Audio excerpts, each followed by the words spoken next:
Tadi Bapak berangkat jam berapa dari sini? Jam 7. Berangkat dari sini jam 7. Pulang jam Sampai ke sini jam 2-an.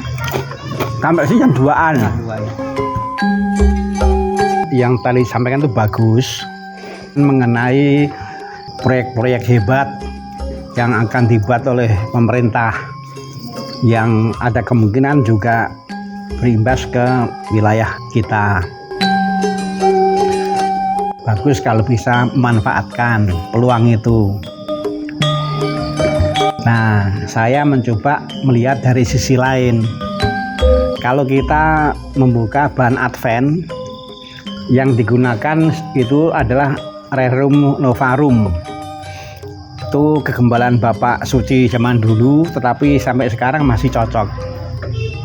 Nah, Rerum Novarum itu sebenarnya merupakan upaya gereja untuk membela orang miskin, orang susah, orang terpinggir. Nah, jadi pada waktu itu ternyata kemajuan zaman itu juga berdampak membuat orang miskin semakin terpinggirkan. Nah, dikatakan dalam buku Advent itu ya, meskipun Rerum Novarum ini sudah lama, tapi sampai sekarang masih cocok. Memang masih cocok, dalam arti ini, kemajuan itu ternyata memang menguntungkan bagi orang yang punya duit, bagi pemodal, bagi investor. Tapi sampai sekarang yang sering terjadi, orang miskin menjadi terpinggirkan. Memang orang miskin diberitahu soal itu diharapkan mencari peluang, tapi kan selalu saja kalah terhadap kekuatan orang punya duit. Nah, maka tadi saya akan nambahi, sisi ini juga dilihat. Memang ada peluang, tapi kan juga merupakan kenyataan sejarah bahwa kemajuan itu kalau nggak diwaspadai baik-baik akan membuat yang miskin semakin terpinggirkan. Jadi paling tidak syukur kalau kita bisa memanfaatkan peluang, tetapi juga kita bisa setidaknya membuat pertahanan supaya nggak semakin terpinggirkan. Itu Pak, supaya kita jangan terlalu silau dengan proyek besar yang akan dibuat itu. Karena proyek besar itu juga bisa berdampak positif, bisa berdampak negatif bagi orang miskin. Kita nggak tahu. Cuma umumnya itu kan itu mengembangkan yang sudah punya uang, tapi semakin meminggirkan yang lemah umumnya. Nah, gereja itu berpihaknya pada yang miskin, yang terpinggirkan. Nah, maka kalau bicara soal ekonomi itu memang yang kita lihat adalah yang miskin, yang terpinggirkan secara ekonomi. Nah, itu dibantu supaya menjadi lebih baik. Bapak tadi mendapatkan buku dan lembaran? Enggak, cuma satu di Pak Andi. Enggak apa-apa. Di sana dikatakan nomor 5 dikatakan yang isinya adalah bahwa kita mau membantu supaya hidupnya lebih baik di bidang ekonomi. Jadi menolong bukan supaya menjadi kaya raya, menjadi pengusaha, tidak. Tapi menolong supaya hidupnya menjadi lebih baik di bidang ekonomi. Itu yang nomor 5. Yang nomor 6 adalah yang diutamakan adalah yang miskin, yang tersisih. Jadi gereja lewat fokus pastoral itu mau membantu supaya orang yang miskin tersisih di bidang ekonomi hidupnya menjadi lebih baik. Bukan untuk menjadi pengusaha, tapi supaya hidupnya menjadi lebih baik. Nah, kebijakan ini itu juga berdasarkan pada pertimbangan teologis, yaitu kitab suci dan dokumen gereja. Tadi yang disinggung soal kitab suci adalah peristiwa 5 roti 2 ikan itu. Dalam peristiwa 5 roti 2 ikan itu kan para murid meminta Yesus supaya orang-orang disuruh pulang kan.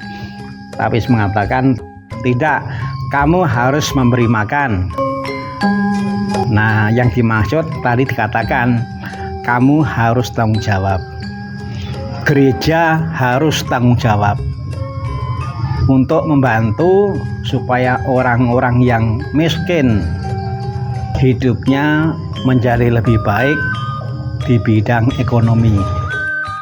Jadi yang dikerjakan oleh gereja ini adalah perwujudan dari sabda Tuhan. Jadi jangan kita hanya melihat ujungnya, kita melihat secara keseluruhan. Kan tadi mengatakan ada pendasaran teologisnya yang isinya adalah kitab suci dan dokumen gereja. Jadi memang sabda Tuhan dan dokumen gereja itu yang menjadi landasan, itu yang diwujudkan. Jadi jangan hanya bicara soal wujud, tapi ini merupakan wujud nyata sabda Tuhan. Tidak, kamu harus memberi makan. Tidak, kamu harus bertanggung jawab. Tidak, gereja, stasi harus bertanggung jawab supaya orang yang miskin hidupnya menjadi lebih baik secara ekonomi, hidupnya menjadi lebih baik, bukan ditolong untuk menjadi pengusaha, bukan, supaya hidupnya menjadi lebih baik. Nah, saya tadi kan menambahkan, Pak, yang dihadapi oleh orang-orang susah kita ini kan juga soal hama. Pemerintah membuat proyek besar, tapi nggak ada proyek bagaimana menghadapi hama monyet. Tadi saya bilang di bidang temu itu ada umat yang masuk kelompok tani. Di bidang temu banyak kelompok tani, dia masuk dalam salah satu kelompok tani, dan di kelompok taninya itu sudah 10 hektar tanah subur yang dibiarkan karena frustrasi menghadapi monyet dan sekarang menjadi semak belukar. Saya melihat dengan mata kepala lahan luas yang sekarang menjadi semak belukar, padahal itu subur, bahkan ada yang sebenarnya sebelumnya bisa menjadi sawah, airnya bagus, sekarang menjadi semak belukar. Karena apa?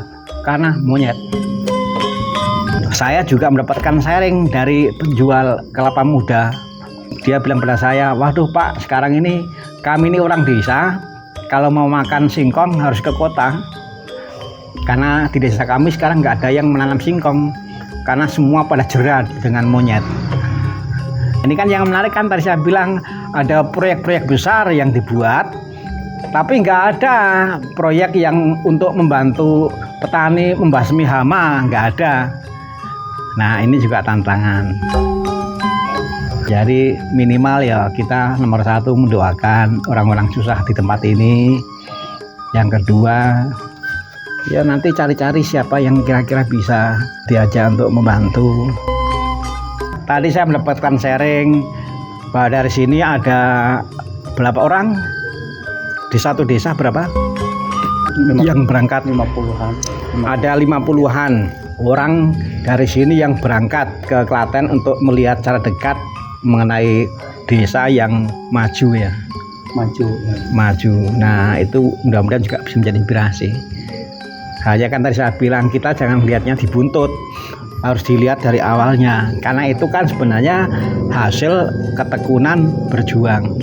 Nah, mudah-mudahan pertemuan di paroki tadi itu juga melahirkan ketekunan berjuang membantu supaya orang miskin hidupnya menjadi lebih baik di bidang ekonomi. Inilah wujud kita menghidupi sabda Tuhan, di mana Yesus berkata kepada para murid, tidak, kamu harus memberi makan, tidak, kamu harus bertanggung jawab. Jadi kalau ditanya mengenai apa landasan rohaninya, ya ini.